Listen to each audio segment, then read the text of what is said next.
এটা কি স্বভাব? না মানে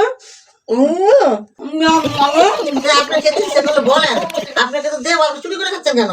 এই আবার কি স্বভাব? না আপনারা দেখেন তো আপনি কেমন স্বভাব। না আপনারা ঘুমাচ্ছিলেন তো তাই আর আপনাদের ডাকেনি। একা বাড়ি চলে যাবে। বাড়ি যায় না এখানে নাটক। মিষ্টি খাইতে গিয়ে ধরা পড়ে গেলাম আর আমার কোথায় যে কালকে বাড়ি চলে যেতে গা।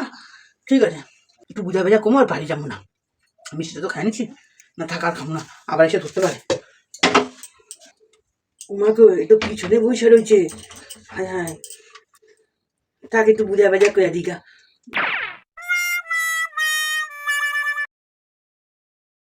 ও বিয়ান বলি আপনি রাগ করেন না, রাগ করেন না, আমি না আপনাকে ডাকি নাই, আপনারা ঘুমাইতেছিলেন দেখা। আসলে মিষ্টি খাইতে মন চাই নাই, জল খাইতে গেছি তো, তারপর সুদা জল খাম কেন, তাহলে একটা মিষ্টি খাই। কথা কেন না? ও বিয়ান রাগ করেন না। হ্যাঁ ওই দেখেন না আমি এখন ঘুমায় পড়তেছি, কালকে সকাল সকাল উঠুন না, উঠছে আপনার হাতে হাতে রান্না করুন না, ঠিক আছে? কথা কেন না? এরকম করে করেন না বিয়ান, আমি কালকে ঠিক উঠতে বাড়ি সকালে। যাও।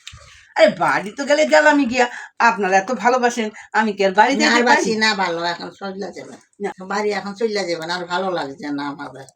না ঠিক আছে ঠিক আছে, আমি বাড়ি চলে যাব, আপনারা এত ভালোবাসেন তো আমি বাড়ি চলে যাবো। ভালোবাসছিলাম, আর বাসি না এখন। না ওরম বলবেন না, আপনার মাইয়াটার মনে কষ্ট হবে না। এই যে শোনেন না, বেশি না আর 20-25 দিন থাকি, তারপর চলে যাবো, আমি এখন ঘুমাইতে যাই, ঠিক আছে? বাবারে, মান সম্মান নাই এরকম, কোনো মান সম্মান নেই, এমন করে কইতাছি। একদিন দুদিন ভালো লাগে, রোজ রোজ কি ভালো লাগে? এই কাগগুলোকে কুটুম্বা করেছি।